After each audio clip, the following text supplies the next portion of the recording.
Percy the Small Engine. This is a story about Percy the little green tank engine. He was very cheeky and loved playing tricks on the other engines. But one day he needed to be brave. Percy loved playing tricks on the other engines, but these tricks sometimes got him into trouble. One morning he was being very cheeky indeed. "Peep, peep! Hurry up!" he whistled to Gordon. "Your express train's ready." Gordon thought he was late, but when he looked around, there was only a train of dirty coal trucks. "Ha ha!" laughed Percy, but Gordon didn't think it was funny at all. Next, it was James's turn. Percy told James to stay in the shed because the Fat Controller was coming to see him. James was a very proud engine and thought that the Fat Controller must want him to pull a special train. He stayed in the shed all day, and nothing his driver could do would make him move. The other engines were very annoyed. They had to do James's work as well as their own. At last the Fat Controller arrived. He was very cross with James, but he was even more angry with Percy when James explained what had happened. When Percy arrived back at the yard, the Fat Controller was waiting for him. "You shouldn't waste time playing silly tricks, Percy," shouted the Fat Controller. "You should be a really useful engine." Later that week, Thomas brought the Sunday school children to the beach. He asked Percy if he could take them home for him. Percy thought that it sounded like very hard work, but he promised Thomas he would help. The children had a lovely day, but by the afternoon, there were very dark clouds overhead. Suddenly there was thunder and lightning, and the rain came lashing down. The children hurried to the station. Annie and Clarabelle were waiting for them at the platform. The children scrambled into the warm coaches. "Percy, take these children home quickly, please," ordered the station master. The rain poured down on Percy's boiler. "Ugh!" He shivered. He thought about pretending that he had broken down, so another engine would have to go instead of him. But then he remembered his promise. He must make sure the children got home safely. Percy set off bravely, but his driver was worried. The rain was very heavy now, and the river was rising fast. The rain was getting in Percy's eyes, and he couldn't see where he was going. Suddenly he found himself in deep water.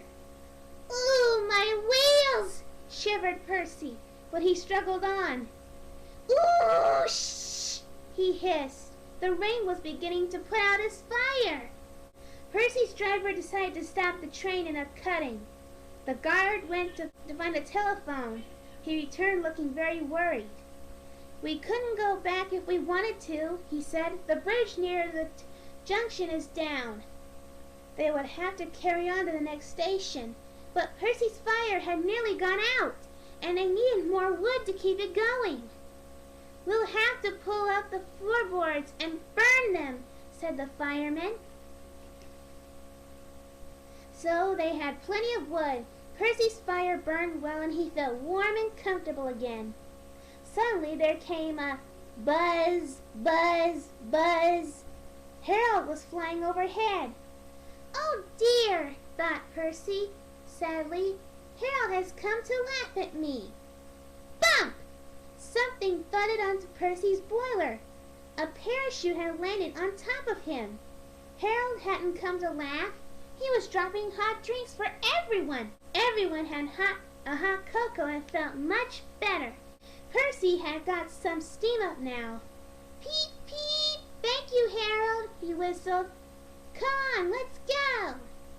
As Percy started to move, the water began to creep up and up and up. It began to put his fire out again. "Ooh, shh!" shivered Percy. Percy was losing steam, but he bravely carried on. "I promised Thomas," he panted. "I must keep my promise." The fireman piled his fire high with wood. "I must do it," Percy gasped. I must! effort and cleared the flood. 3 cheers for Percy, called the vicar, and the children cheered as loudly as they could. Harold arrived with the Fat Controller. Harold told me you were splendid, Percy, said the Fat Controller. He says he can beat you at some things, but not at being a submarine. I don't know what you've both been doing, but I do know that you're a really useful engine. Oh, thank you, sir, whispered Percy happily. The news of Percy's adventure soon got back to the station. Gordon and James heard all about how Percy had kept his promise and traveled through the terrible storm to bring the children home safely. They both thought he was very brave and forgave him for all of his tricks. Percy realized that although playing tricks could be fun, it was much more important to be a really useful engine. The end.